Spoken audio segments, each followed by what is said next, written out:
இதுவரைக்கும் நீங்கள் எங்கள் சேனலை சப்ஸ்கிரைப் பண்ணலன்னா சப்ஸ்கிரைப் பண்ணிக்கோங்க. அப்படியே பக்கத்தில் இருக்கிற பெல் பட்டனையும் மறக்காமல் ப்ரெஸ் பண்ணிக்கோங்க.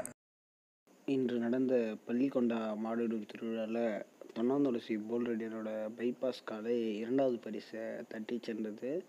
அது ஓடின வேகம் என்னென்னு பார்த்தீங்கன்னா 11.85, 11.90. அதோட வீடியோ தான் நம்ம இப்போது பார்க்க போகிறோம்.